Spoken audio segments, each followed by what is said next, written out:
Praise God, praise Lord, praise Lord, praise Lord, praise Lord.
O Lord, have mercy, have mercy, have mercy, have mercy, have mercy.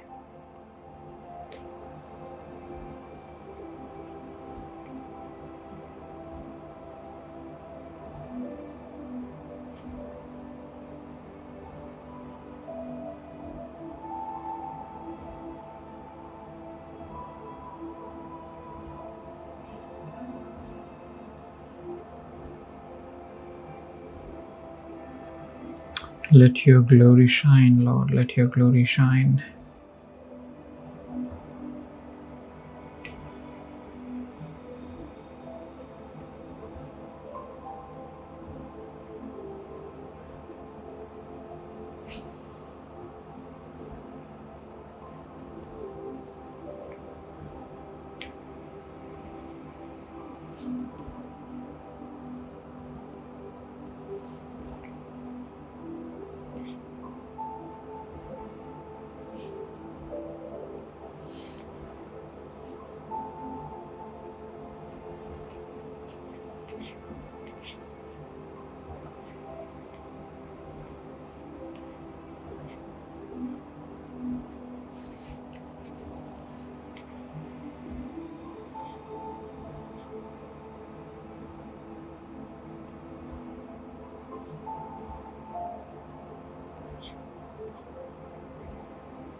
Master Jesus, we praise you, Lord, we praise you, Lord, we praise you, Lord. We glorify you.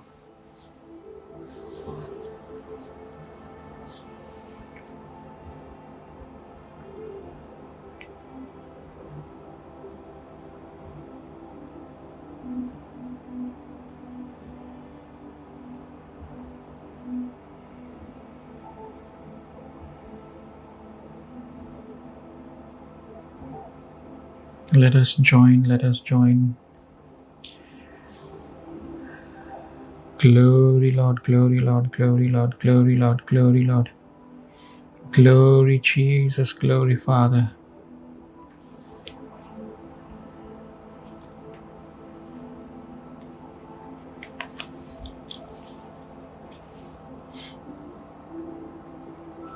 Let your light shine, let your light shine, let your light shine, let your light shine. Let your light shine, hallelujah. Let your light shine, let your light shine, let your light shine, O Lord Jesus. Mighty Lord, mighty Lord, mighty Lord, mighty Lord.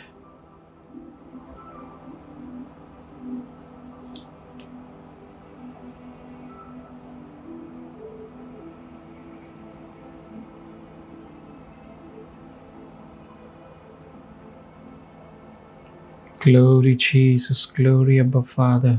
Lord, Lord, have mercy, Lord, have mercy. Praise the Lord, praise the Lord, praise the Lord. Monu, जय मसीह की. Follow करें जल्दी से page को follow करें. Hallelujah, glory Jesus, glory Jesus, glory Jesus. प्रभु तेरा धन्यवाद, प्रभु तेरा धन्यवाद. धन्यवाद, धन्यवाद, तारीफ, तारीफ, तारीफ, तारीफ, तारीफ, तारीफ। Thank you lord, thank you lord, thank you lord. तारीफ हो प्रभु, तारीफ हो प्रभु। Lord we give you praise, lord we give you praise, lord we give you praise, we give you praise lord, we give you praise lord, we give you praise, we give you honour. Hallelujah. प्रभु को धन्यवाद दें, परमेश्वर का धन्यवाद दें। यही उत्तम भेंट है परमेश्वर के लिए। परमेश्वर का धन्यवाद दें, परमेश्वर का धन्यवाद दें, परमेश्वर का धन्यवाद दें। आदि अनंत काल के परमेश्वर का धन्यवाद दें। हालेलुया। धन्यवाद प्रभु, धन्यवाद प्रभु, धन्यवाद पिता परमेश्वर। हालेलुया। धन्यवाद प्रभु पिता परमेश्वर। जैसे जैसे लोग जुड़ रहे हैं, प्रभु का हम धन्यवाद दे रहे हैं। परमेश्वर आपको आशीष दे, परमेश्वर आपको आशीष दे और आपको बढ़ाए, आपको चलाए। परमेश्वर की महिमा हो, यही हमारी प्रार्थना है। This is a prayer, earnest prayer before God. May the Lord increase you. May the Lord increase you in every area of your life. Amen. हर एक क्षेत्र में प्रभु आपको बढ़ाए, हमारी यही प्रार्थना है। Glory to Jesus. Glory to Jesus.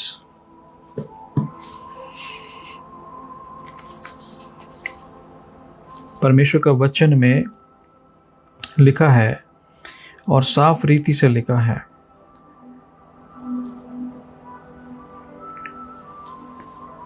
कि अंधकार के जो कार्य हैं वो प्रकट हैं। अंधकार के जो कार्य हैं वो प्रकट हैं। Word of God is true and is describing with clarity that the nature and activities of demons, nature and activities of demons, अंधकार की शक्तियाँ, प्रभुताएं और जो भी बातें अंधकार की हैं, दुष्ट आत्माएं हैं, दुष्ट शक्तियाँ हैं, उन सब का एक स्वभाव है, उन सब का एक नेचर है। आमीन। उनकी एक्टिविटीज़ हैं, उनका कार्य करने का तरीका है। आमीन। उनका कार्य करने का क्या है? तरीका है। प्रभु आपको आशीष दे। जितने लोग जुड़ रहे हैं, प्रभु का हम धन्यवाद देते हैं। और जो लोग ग्रुप में से जुड़ रहे हैं, हम आपका स्वागत करते हैं, हम आपका स्वागत कर रहे हैं। परमेश्वर में आपका स्वागत है, प्रभु में आपका स्वागत है। हालेलुया। प्रभु में आपका स्वागत है।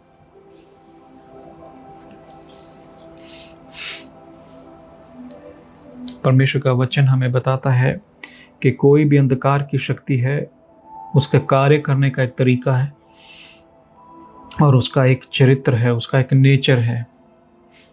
आमीन। उसका एक चरित्र है काम करने का।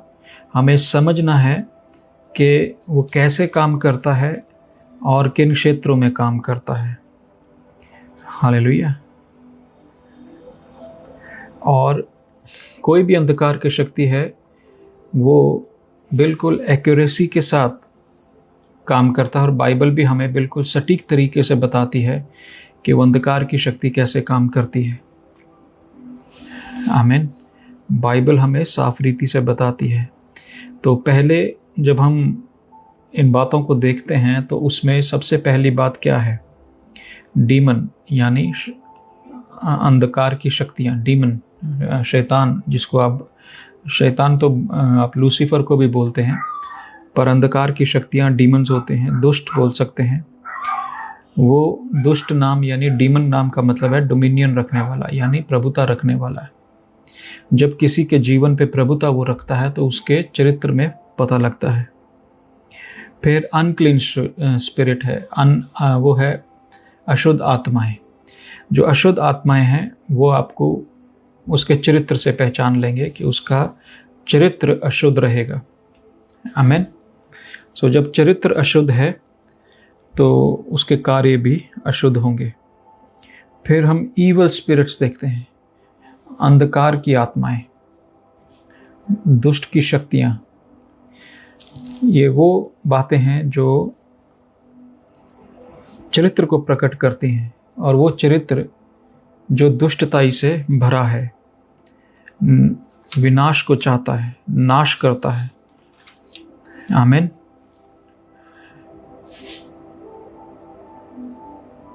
अगर आप इफिसियां 2:2 देखेंगे, इफिसियां 2:2, जल्दी से हम लोग देख लेंगे। इफिसियां 2:2, इफिसियों की पत्री 2:2।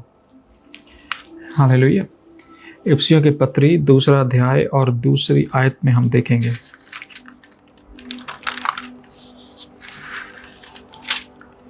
जल्दी जल्दी हम लोग देख लेंगे ताकि हमें आगे दिक्कत ना हो। इफिसियां 2:2, fulfilling my joy and ye be like minded even as same in love according to one of one minded. परमेश्वर कहता है यदि तुम्हारे अंदर मेरा चरित्र है, नेचर है, तो हम उसके जैसे होंगे। उसके बच्चे जो हैं, परमेश्वर के जो बच्चे, we all have a nature, हम सब के पास एक चरित्र है। और उस चरित्र में से हमें पता लगता है कि हम नया जन्म पाए हैं या हम रेबल हैं, हम विरोध करने वाली जाति हैं। आमीन। या फिर हम दूसरा क्या बोल सकते हैं, डिसोबीडियंट हैं। हम लोग डिसोबीडियंट, अनाज्ञाकारिता के औलाद हैं। ठीक है। इफिसियां 2 हमें बताती है कि हम यदि परमेश्वर के हैं तो उसके जैसा चरित्र हमारे अंदर होगा, उसकी जैसी बातें होंगी, उसके जैसा मन होगा। तो ये बातें हमें इफिसियां 2:2 बताती है। ठीक है ना। आदम जो था, Adam had all his children after rebel. So आदम के जितने बच्चे थे ना, वो रेबल थे, यानी कि विरोध करने वाले। आदम के जितने बच्चे हैं वो विरोध करने वाले। And his all children were rebel. उसके सभी बच्चे, सभी औलादें क्या हुई, बलवा करने वाली। आमीन। बलवा करने वाली जातियां कहाँ से आई हैं? ये आदम के ही संतान है जो पाप से उत्पन्न हुई है। ठीक है। So now the remedy for rebellion nature is at the cross. ये जो विरोध और बलवा करने की जो आत्मा है, इसको उत्तर किसने दिया है? वो है प्रभु यीशु मसीह के क्रूस ने। प्रभु यीशु मसीह के क्रूस ने सब चीज़ों को नाश कर दिया। उसके लहू के बहाए जाने से ये बातें नाश हो जाती हैं। ठीक है ना। हमारा पुराना मनुष्य तब जाता रहता है। जब हम प्रभु यीशु मसीह में आते हैं तो वो जो हमारे पुराने चरित्र होते हैं, पुराने चरित्र की बातें होती हैं, पुराने स्वभाव होते हैं, वो सब क्या हो जाते हैं? वो नाश होने शुरू होती हैं, वो ख़त्म होनी शुरू होती है। जब मैं प्रभु में आया तो मेरी पुरानी बातें परमेश्वर ने मुझसे दूर करी, और मुझसे जब दूर करा तो मुझे अपने निकट लेकर के आया। यदि आपके अंदर या मेरे अंदर कोई भी पुरानी बात रहेगी, और जैसा कि हम लोग सुनते भी हैं कि जब तक विश्वासी मर नहीं जाता है आत्मा में, शरीर में, उसको शरीर में मरना है, तो शरीर के कामों में मरना है। शरीर में मरने का मतलब शरीर के कामों में मरना है। लालसा, लोभ, झूठ, लालच, ये सब बातों में नाश हो जाना है। इन सब बातों को तुम्हारे जीवन से निकल जाना है। तब आप ये देखेंगे कि परमेश्वर किस रीति से कार्य करता है। बदलना और नया जन्म पाना किसे कहते हैं? जब हमारे जीवन में हमारा चरित्र बदल जाता है। हमारा जीवन, जो माँ के गर्भ से आप चरित्र लेकर के आए हैं, आपके दुनियावी माँ बाप का एक चरित्र है, आपके बहन भाइयों के द्वारा आपको मिला हुआ एक चरित्र है। क्योंकि जब हम दूसरे लोगों की संगतियों में रहते हैं और प्रभु की संगति में नहीं होते हैं, तो हमारा चरित्र दूसरों के चरित्र से भी उठाया हुआ है। वो कैसा है? वैसा सा। हम बहुत बारी हम सुनते हैं कि ये मेरे पिता की तरह बात करता है, ये हमारी माता की तरह बात करता है, ये हमारे भाई की तरह बात करता है। तो वो भाई की तरह बात करने का क्या मतलब? ये व्यक्ति जो है अपने भाई से भी वो चरित्र ले रहा है। आमीन। सो ये सारे चरित्र, बहन भाइयों के चरित्र कहाँ है? माँ बाप के अंदर है। सो ये माँ बाप के द्वारा, लहू के द्वारा आते हैं। लहू में से ये बातें आती हैं। सो परमेश्वर के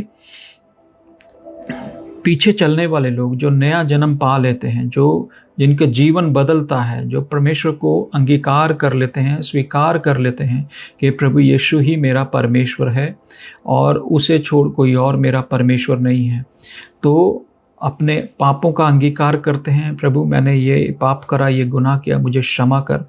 तो जब आप ऐसा करते हैं और परमेश्वर पर निर्भर होना शुरू करते हैं, तब परमेश्वर आपके ऊपर दया दिखाता है और आपके उस चरित्र को बदलता है। और उस चरित्र को बदलने के लिए परमेश्वर ये भी चाहता है कि आप भी अपनी तरफ से वो काम करने के लिए मत जाएं। वो जो काम किया करते थे, वो जो पुराना मनुष्य तब था, वो जो पुरानी बातें थी, पुरानी सोच थी, उसकी तरफ वापस ना जाएं। ठीक है ना? क्योंकि अगर आप उन चीज़ों पे वापस जा रहे हैं, फिर मसीह का क्रूस पर जान देना व्यर्थ हो जाता है। आमीन। सो मसीह का क्रूस पर अगर मसीह ने आपके लिए जान दी है और आप ये मानते हो, तो आपके अंदर से वो पुरानी डींग मारने वाली प्रथा जो है निकल जानी चाहिए। डींग मारने वाले लोग अपनी जगह जगह पर डींग मारते हैं, हर जगह पे वो बोलते हैं हाँ हमारी वजह से हुआ, हम वहाँ थे ना तभी ऐसा हो गया, अरे हम वहाँ थे ना इसलिए ऐसा हो गया, है ना।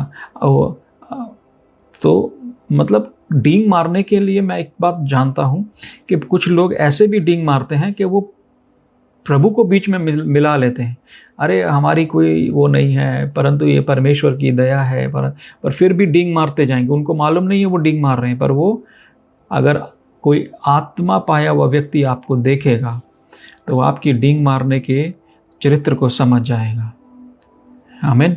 सो बहुत सारे लोग प्रभु के कांधे पर बंदूक रख करके चला देते हैं कि हम तो प्रभु के जन हैं, अरे हम प्रभु के लिए कर रहे हैं। पर अगर आप ध्यान से उनकी बातों को सुनो तो आपको उस डींग मारने की आत्मा नजर आएगी। ठीक है ना। तो बाइबल हमें बताती है क्रूस के ऊपर एक कारकस यानी एक लाश टंगी है, और वो लाश एक पुराने मनुष्य तब की है। आमीन। यदि आपका पुराना मनुष्य तब क्रूस नहीं चढ़ा है तो आपका जीवन नहीं बदला है। आमीन। Crucify that old man, crucify that old woman. वो पुरानी स्त्री को क्रूस पर टांग दो, वो पुराने मनुष्य को क्रूस पे टांग दो, वो पुराने भाई को क्रूस पे टांगो। क्रूस पे टांगना यानी अपने जीवन को ले जा करके प्रभु के सामने बोलना, प्रभु ये बातें मेरे अंदर मुझे दूषित करती हैं। आमीन। ये बातें मुझे क्या करती हैं? दूषित करती। और जब जहाँ पर लाश होगी, जहाँ पर लोथ होगी, वहाँ पर क्या होगा? वहाँ पर गिद्ध भी आएंगे। हालेलुया। तो गिद्ध क्या है? गिद्ध ये दुष्ट आत्माएं हैं। आमीन। ये क्या करती हैं? वो तुम्हें कहेंगी नहीं नहीं ये तुम गलत कर रहे हो, ये तुमसे नहीं होगा, ये तुम नहीं कर सकते। गिद्ध आपको वो काम करने से रोकेंगी, वो काम करने से रोकेंगी जो परमेश्वर करवाना चाहता है आपके जीवन में। गिद्ध क्या करेंगी? वो आपको बोलेंगे अरे क्रूस पे जान, अपने आप को क्रूस पर क्यों डाल रहे हो? प्रभु ने जान दे दी ना, चलो खत्म हो गया, बात खत्म हो गई, तुम बचा लिए गए हो, तुम्हें प्रभु ने बचा लिया है, पर अभी तुम्हें क्रूस पर जाने की जरूरत नहीं है। परंतु यदि एक अच्छा विश्वासी है, नया जन्म पाया हुआ, आत्मा पाया हुआ विश्वासी है, वो यही कहेगा, प्रभु क्रूस ही मेरा निशान है, क्रूस पर मैं अपने आप को लाता हूँ। प्रभु तूने मेरे लिए जान दी, आज मैं क्रूस पर अपने पापों को लाता हूँ। प्रभु उन पापों को जो मेरे अंदर हैं, वो डिठाई के पाप, वो पुरानी सोच, वो गंदी सोच, वो झगड़े का आत्मा, वो कुड़कुड़ाने का आत्मा, वो कलेश का आत्मा, वो बीमारियों का आत्मा, वो सारी बातों को क्रूस पर लेकर के आओ। प्रभु इन सब बातों को मैं आज क्रूस पर टांगता हूँ। प्रभु तेरे क्रूस पर टांगता हूँ, तेरे लहू से मुझे धो, तेरे लहू से मुझे शुद्ध कर। दुष्ट क्या करता है? दुष्ट नाश करने आता है। आमीन। यदि आप देखते हैं कोई नाश कर रहा है, कोई डिस्ट्रॉय कर रहा है, कोई चीज़ों को तहस नहस कर रहा है, उसके अंदर दुष्ट का आत्मा काम कर रहा है, उसके अंदर परमेश्वर के प्रेम का आत्मा नहीं है। याद रखिए, उसके अंदर प्रेम का, there is no love in the enemy, in the devil. Devil will love you only for a reason. He will show you a false love. शैतान में एक झूठा प्रेम है, वो आपको झूठ के प्रेम में लेकर के चलता है। बहुत सारे लोग उस झूठे प्रेम में और झूठे आनंद में फंसे हुए हैं। आमीन। परमेश्वर का वचन में लिखा है कि शैतान ये बताता है लोगों को कि तुम जय में कभी नहीं चल पाओगे, तुम हारे हुए व्यक्ति हो। परंतु बाइबल हमें क्या कहती है? From faith to faith, hallelujah, विश्वास के द्वारा हम जयवंत हो जाएंगे। आमीन। परमेश्वर का वचन रोमियो 1 अध्याय और उसकी 17 आयत में हम देख लेंगे। रोमियो 1 अध्याय और उसकी 17 आयत हम जल्दी से देख लेंगे। रोमियो 1 अध्याय और उसकी 17 आयत। हमारे को बाइबल हमें क्या कह रही है? परमेश्वर का वचन हमारे साथ साफ रीति से बात कर रहा है। आमीन। रोमियो 1 अध्याय और उसकी, ये बाइबल मेरी नहीं है, ये मेरी पत्नी की बाइबल है, इसलिए मेरे को दिक्कत हो रही है इसमें निकालने में। मेरी बाइबल होती तो तुरंत अभी रोमियो निकल जाना था। रोमियो 1 अध्याय और उसकी 17 आयत क्या कहती है? For therein is the righteousness of God revealed from faith to faith, and as it is written the just shall live by faith. तो विश्वास करने वाला वो विश्वास से ही जीवित रहेगा। आमीन। कितने लोग हैं जो विश्वास करते हैं, परंतु कितने लोगों का विश्वास धूमिल हुआ जाता है क्योंकि किसी ना किसी कारण से शैतान उन्हें नाश कर रहा है। यदि आपने अभी फॉलो नहीं किया तो कृपया फॉलो करें। हालेलुया। तो अगर आपने हमें ऐड नहीं किया हुआ, अगर आप हमारे फ्रेंड लिस्ट में नहीं है तो आप फ्रेंड रिक्वेस्ट हमें भेजें तो हम आपको ऐड करेंगे। हालेलुया। परमेश्वर का वचन क्या कह रहा है? शैतान क्या करने आया? नाश करने आया। नाश करने के लिए ही शैतान आता है। वो परमेश्वर के लोगों का चरित्र बदलने के लिए आता है। वो नहीं चाहता कि किसी का परमेश्वर प्रभु यीशु मसीह जैसा चरित्र हो जाए, उसके जैसी सोच वो रखें। आमीन। कृपया जो लोग जुड़ रहे हैं, मैं आपसे गुजारिश करता हूं कि शेयर भी ज़रूर करें अपने ग्रुप में, अपने मसीह बहन भाइयों में इसको शेयर करें, क्योंकि मैं नहीं शेयर कर पा रहा हूं। मेरे को इसमें सुविधा नहीं दिखती है कि मैं किसी के लिए शेयर कर सकूं। अब यहाँ पर परमेश्वर का वचन कहता है कि likewise a starting point for victory is not one of defeated but victory. परमेश्वर का वचन कहता है कि हमारा जय का चिन्ह जो है, वो निशान क्या है? वो निशान हारना नहीं है, वो हारे हुए लोगों में नहीं है, हम जय पाए हुए लोगों में। प्रभु यीशु मसीह ने क्या कहा कि मैंने जगत पर जय प्राप्त किया है, वैसे तुम भी संसार पर जय प्राप्त करो। तुम उन बातों पर जय प्राप्त करो जो तुम्हें गिराती हैं। आमीन। जो बातें तुम्हें कमजोर करती हैं, उन पर जय प्राप्त करो। जय प्राप्त करना तो आत्मा से ही होगा। परमेश्वर की आत्मा में यदि आप बल पाए हुए हैं, परिपूर्ण हैं, तो आप जय प्राप्त करेंगे। आमीन। हाँ, अभी हम वीडियो में नहीं आ रहे हैं, बाद में हम वीडियो करेंगे जब यदि चाहेंगे तो परमेश्वर का वचन अभी क्या कह रहा है कि विक्ट्री हमें कहाँ से मिलती है? परमेश्वर से मिलती है। जय हमें कहाँ से मिलती है? परमेश्वर से। बहुत सारे लोग जय बोलते हैं, हमें जय मिल गई है, परंतु आप उनके जीवन को देखिए कि वो हारा हुआ जीवन जी रहे हैं। क्यों जी रहे हैं? क्योंकि पुराना मनुष्य तब अभी तक नाश नहीं हुआ है। पुरानी बातें कहीं ना कहीं अभी जीवित हैं, वो पुरानी सोच अभी भी जीवित है, इसलिए जय की ओर नहीं जा रहे हैं, जय का ललकार नहीं कर पा रहे हैं। क्यों नहीं कर पा रहे हैं? यही कारण है। तो बाइबल में हम लोग 1 कुरिन्थियाँ और उसकी 15 में देखेंगे। जल्दी से जाएंगे 1 कुरिन्थियाँ और उसकी 15 में, 15 की 57। 1 कुरिन्थियाँ 15 और उसकी 57। 57 बोलेंगे, क्या बोलेंगे मुझे मालूम नहीं, परंतु 57। 1 कुरिन्थियाँ 15 की 57 क्या कहती है? But thanks be to God which giveth us victory through our lord Jesus Christ. हम प्रभु का धन्यवाद देते हैं। किस लिए? हम पिता परमेश्वर का धन्यवाद किस लिए देते हैं? क्योंकि यीशु के द्वारा हमें जय प्राप्त हो रही है। आमीन। यीशु के द्वारा हम जय प्राप्त कर रहे हैं, और यदि आप यीशु के द्वारा जय प्राप्त कर रहे हैं तो फिर आप परमेश्वर के साथ हैं। हालेलुया। जय पाए हुए लोग हारा हुआ चेहरा लेकर के, हारा हुआ मुंह लेकर के नहीं चलते हैं। हारी हुई जिंदगी उनकी नजर नहीं आती। यदि आपको लोग देखते हैं तो क्या देखते हैं? हारे हुए व्यक्ति देखते हैं या आपको जय पाए हुए व्यक्ति देखते हैं? ये निर्भर करता है आपका चरित्र कैसा है। आमीन। हमारे को जय प्राप्त करना है, हर हाल में हमें हारा हुआ नहीं रहना, क्योंकि जो हारा हुआ है शत्रु ने उस पर जय प्राप्त किया है। आमीन।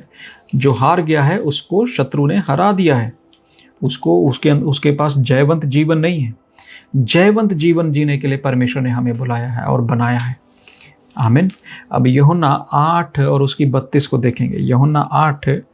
यूहन्ना की इंजील 8 की 32 देखेंगे। यूहन्ना की इंजील 8 की 32 देखेंगे। 32 और 33, 32 से पढ़ेंगे। हाँ, 32 से पढ़ेंगे। यूहन्ना 8 की 32 से पढ़ेंगे। Hallelujah, glory to Jesus. धन्यवाद प्रभु। 8 की 32। Okay. And ye shall know the truth and truth shall set you free. परमेश्वर का वचन कहता है तुम सत्य को जानोगे और सत्य तुम्हें आजाद करेगा। आमीन। तो सत्य को जानना बहुत जरूरी है। सत्य कौन है? परमेश्वर है। सत्य को जानोगे और सत्य तुम्हें आजाद करेगा। They answered him, we be the Abraham seed. वो कहते हम तो अब्राहम के बीज हैं, हम उसके वंश हैं।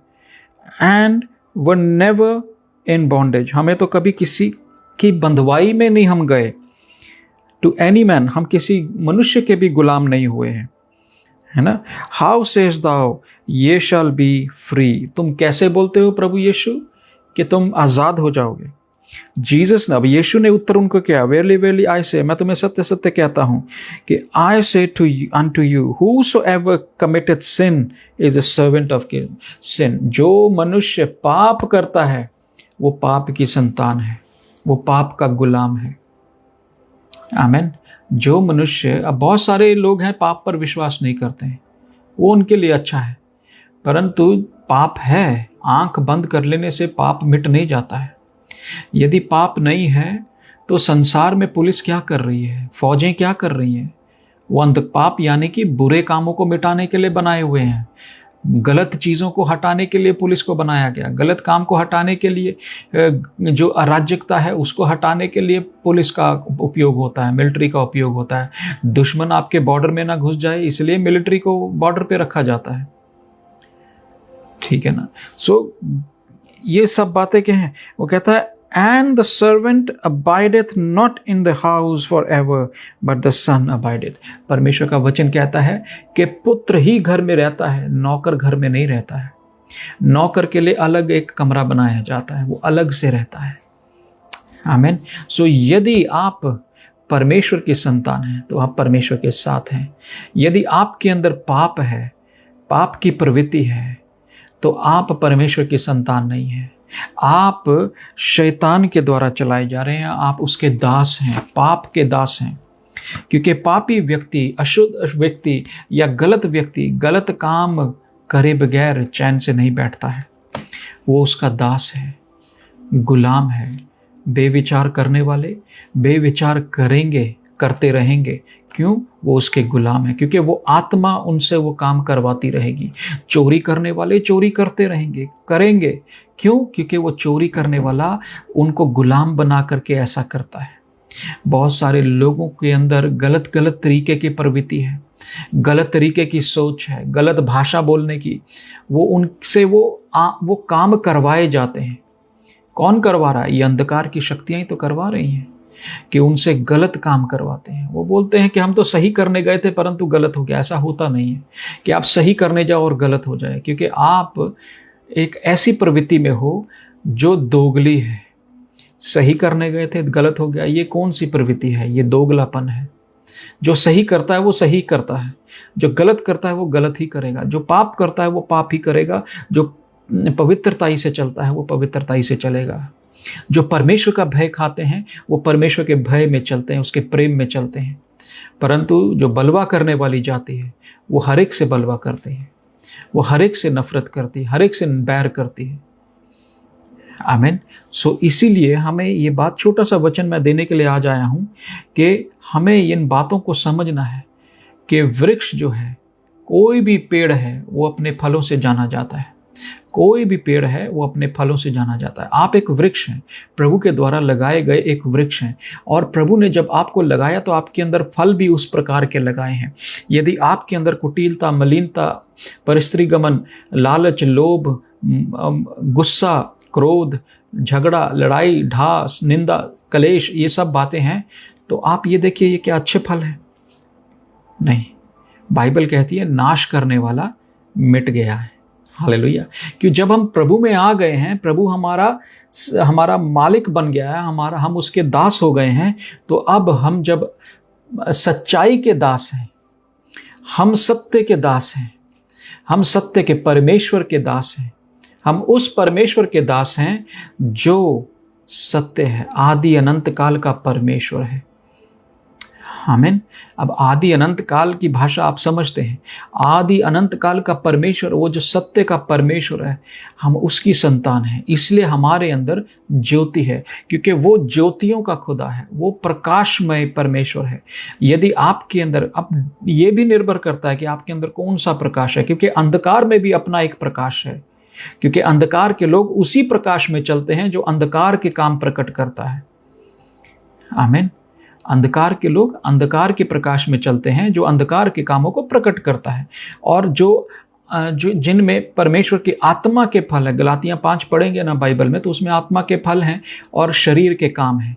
शरीरों के काम होते हैं। जो शरीर में व्यक्ति जीता है वो कामों के ऊपर निर्भर होता है, परंतु जो आत्मा में व्यक्ति जीता है वो फलों पर निर्भर होता है। आमीन। आपके फल प्रकट होंगे तो आपको मालूम पड़ेगा इसके अंदर कौन सा फल है। गलातियाँ 5 अध्याय पढ़िएगा 20-21 से, है ना, तो आपको मालूम पड़ेगा। यहीं पे आपको डिफरेंस पता चलेगा, यहीं पे आपको एक अलगताई का पता चलेगा। हमें परमेश्वर अलग करता है। आने वाले दिनों में हम एक मैसेज को लेकर के आ रहे हैं आने वाले दिन में, यानी कि हो सकता है कि हम संडे को ये मैसेज देंगे। और वो संडे का मैसेज क्या होगा? संडे का मैसेज ये होगा, अलगताई। ये 2 लोग हैं जो आपको अलग करते हैं। एक परमेश्वर आपको अलग करता है और एक शैतान आपको अलग करता है। तो दोनों के बारे में हम जानेंगे। परमेश्वर आपको आशीष दे। कृपया इसको शेयर करें अपने परिजनों में, अपने प्रियों को भेजें, और जो प्रभु के लोग हैं वो अपने प्रभु के जो बाकी के ग्रुप आपने ज्वाइन करे हैं आप उनमें भी डालिए, जो मसीह ग्रुप में आप डालिए। प्रभु आपको आशीष दे। God bless you.